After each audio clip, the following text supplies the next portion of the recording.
to the open sea. The four friends at the lookout continued their lively play. Peter and Michael tried to wash Helga's face, but the snow was too hard and dry, and the face-washing could hardly have been called successful.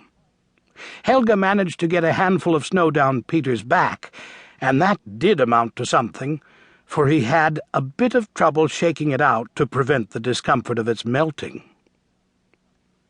Tired of the tussle, the four squatted on their sleds. When Michael idly tossed a lump of snow in Helga's lap, she got up to shake her dress. In doing so, she turned toward the sea. "Why, Peter, there's your Uncle Victor." She was surprised. "And Rolls, his mate. Look." "You're crazy." Peter didn't bother to get up. "But it is your Uncle Victor, honest." "Now, what in the world would he be doing here? You don't suppose he's fishing this time of the year, do you?" "But it is, Peter. Come see."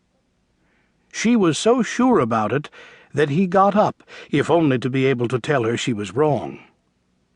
Below, miles away by road, but only a little distance for a stone, Uncle Victor was making footprints in the hard snow. Behind him was the stocky figure of Rolls, second in command of the Lundstrom fishing fleet. "Yoo-hoo! Uncle Victor!" Louvisa was on her feet and looking out over the wall of the lookout, but she could not make him hear. "Yoo-hoo!" the four of them yelled in chorus, cupping their hands to make the sound carry farther. Then Victor Lundstrom heard them and looked up. But there was no great roar of greeting the children had expected. He only waved his arm and went on walking. Rolls saw them, too, and gave an equally casual salute. Peter scowled. The greeting was unlike Uncle Victor. Why, he should have been overjoyed to see them, especially after a long trip. He was Peter's favorite relative, and in all truth, his hero. He led a life of adventure, in contrast with Peter's father, a banker. He was one of the most successful fishermen in that land of able fishers. He had a whole fleet of boats and sailed about everywhere, his nephew supposed. When he came back from a voyage, he had stories to tell that no one could match. Uncle Victor was as fond of his brother's children as they were of him, so it wasn't like him not to seem glad to see them. "What's he doing here?" Michael wanted to know. They watched him walk along the beach toward the cliff beyond Reisvik Fjord. "He's on his way to the Snake," they decided.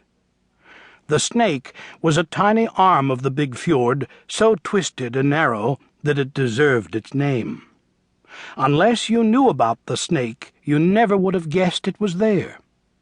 Almost entirely hidden by cliffs, even from the air it would be hard to trace.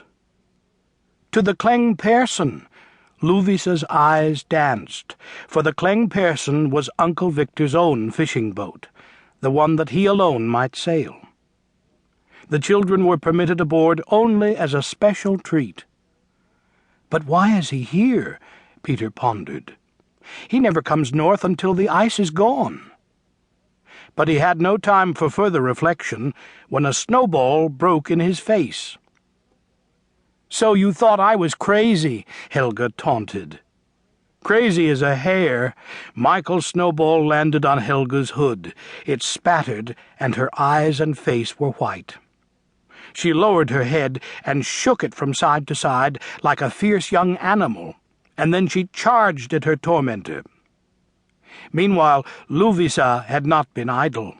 Her fast-moving mittens were busy rolling hard pellets of snow. Then she stood back and hurled with all her strength, and all the skill she had been able to acquire by watching and imitating the boys since she was old enough to remember. Helga and Peter were locked in a tussle when Louvisa came to her friend's rescue. One swift ball caught Peter on the ear, and he turned, surprised, to see who his assailant might be. Then Michael brought up a hatful of snow,